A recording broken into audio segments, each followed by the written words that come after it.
DeMaurice Smith joining us on loan from the NFL Players Association. And good morning, DeMaurice. How are you? Good morning, Dan. How are you? Big shout out to the Danettes. Hope everything's good with you. Yeah, but I was curious that is this a victory lap you're taking?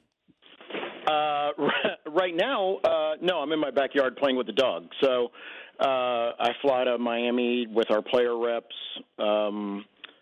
this weekend. The vote is in the hands of the players. We believe in a democracy, so other than the victory lap with me chasing the ball, that's the only victory lap I'm doing right now. Could you have gotten this deal done without a 17th game? It was clear from the owners not an early deal, so I just assume you mean the deal that's on the table now. Yeah. They conditioned the early deal on a 17th game after they rejected the players' opening proposal to do an early deal based on a 16-game schedule. Give me the details, though, from the players' perspective on a 17th game. What are the biggest concerns here, besides the obvious one with just an extra game that you can get hurt? Right. I think that's primarily it. I mean, we certainly don't I haven't talked to many players who would prefer to play a 17th game. I think if players had their druthers, there's some who would want a 14-game schedule. But there's also players that I've talked to who said that a 17th game schedule would be okay if there were X, Y, and Z built around it, and that X, Y, and Z for a union revolves around better wages, better hours, better working conditions, and better benefits. And that's what this deal has in it. And I certainly understand, and you know, nobody understands better than me after going through a lockout in 2011 where the owners wanted to have the unconditional right to move to 18 or even 21 games. Oh, man. I certainly understand that fight, and we capped that in 2011, and that was one of the, if you remember, one of the major issues in the 2011 lockout.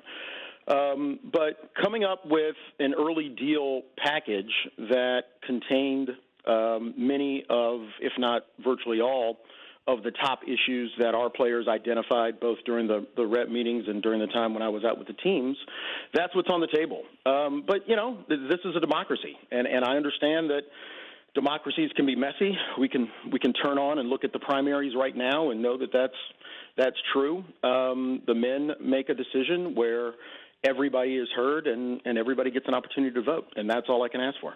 What happens, though, when you read J.J. Watt, Aaron Rodgers, Richard Sherman, Russell Wilson making public comments about this? Your role after you read or hear those comments is what? My role doesn't change. I'm a union leader. And, you know, if I look at but you don't reach out to them individually just to say, hey, you know, share this with me. You know, let's don't put this out here unless everybody knows exactly what's involved in all of this. Yeah, you and I have known each other long enough, you know, and you know I never really talk about my conversations, my private conversations with players. I see their public mentions, but I also, I guess where I was going with being a union leader is we're in a world where people have platforms to express their opinions, and I would much rather have a world where guys feel free and certainly nobody feels any constraint nature to voice their opinion. I'd rather have that than people who feel like that they're afraid to voice their opinion or fear that there's some sort of retaliation. You know, one thing we can both agree on, we certainly don't have that. So I would much rather live in a world where our guys believe that they have a voice, that this is run like a democracy. And as a union leader, you simply take what people want to say publicly as part of the process. When is this 17-game schedule going to be implemented? That depends a lot on when the owners would want to do it. You know, they are looking at the opportunity to literally tear up the current TV deals, which for the most of them don't expire until 2022. They want to negotiate new television deals, preferably with labor peace, because those TV deals will be substantially larger if there's labor peace. What would be the earliest that we would have a 17-game schedule? Probably 21 at the earliest. Okay.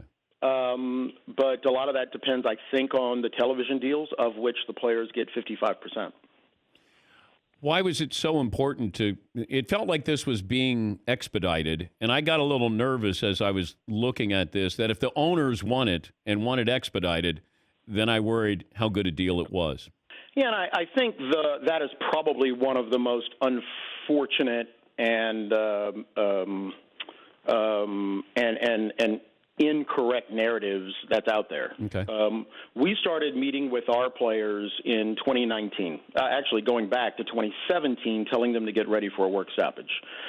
In 2019, we had 3 days with the largest player rep meeting that we've ever had, listing all of the issues that were important to players. In April, May of 2019, those players actually put together a proposal and gave it to the owners. So that was almost a year ago. So this process actually started nearly a year ago, where we took the ideas and certainly the theme that came out of the meeting last year was we had to do something to take care of the core players, the majority of our players, to make sure that they had better wages, more control over their working conditions, and certainly better benefits. But that process started a year ago. I know that sometimes the public doesn't really focus on things until they bubble up in the media. But to say that this was somehow rushed or expedited is not only not the right narrative. It's just utterly inconsistent with the facts. I think the other thing that perhaps people don't understand is a lot of these negotiations also centered around many of the positives from a new collective bargaining agreement actually going into effect a year early. So our deal doesn't expire until March of 2021. Virtually all of the benefits of this new collective bargaining agreement, including the 20% raise for the core players, goes into effect a year earlier than we would if we waited until expiration. He's DeMaurice Smith, the executive director of the NFL Players Association. A couple things that came to mind when I saw this, like why 10 years, and I don't believe there's an opt-out, and it feels like it's the haves against the have-nots here in your union. Yeah. Well, let me do the second one first. I truly believe in this union. I do. And when I took this job over in 2009, I made a commitment to make sure that our players were more involved, and they have been, that players were going to be forced to make decisions, and they have been, and that we were going to be a union that included representation by former players, and thankfully we have a system now that is far more inclusive of all of the rank and file, including former players. So, to your point of the have versus the have-nots and the perception of that, mm-hmm. I can't really do anything about the perception. All I know is that Aaron Rodgers is a rep. Kirk Cousins is a rep. When we went through the lockout, Tom Brady was a rep. Drew Brees was on the executive committee. On the other hand, you've got guys like Nick Sundberg and Zach Diassi who are not star players, but they're also reps and on the EC. So I can't really do anything about the perception. I know that our leadership is made up of a cross-section of players, and I'm thrilled about that. To your first question,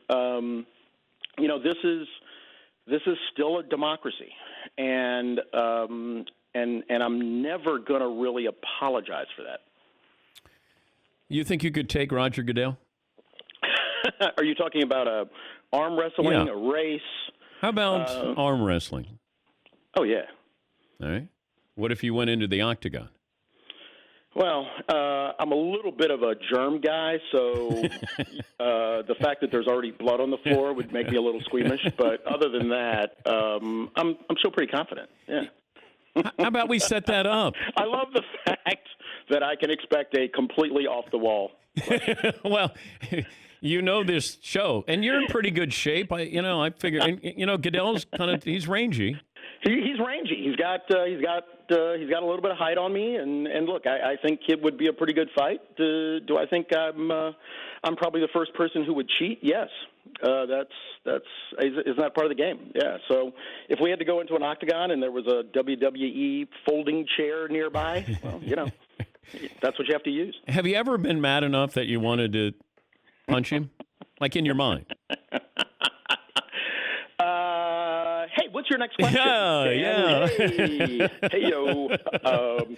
Yeah, the closest I get to physical activity now is watching my son play for Maryland lacrosse. That's about as good a shape as I'm in. I can make it into the stands and I can make it out of the stands. That's about it. Well, good luck with this. You sound pretty good for, we got a little bit of, is there a Cliff Notes version of this, though, DeMaurice? Like 456 pages. Come on.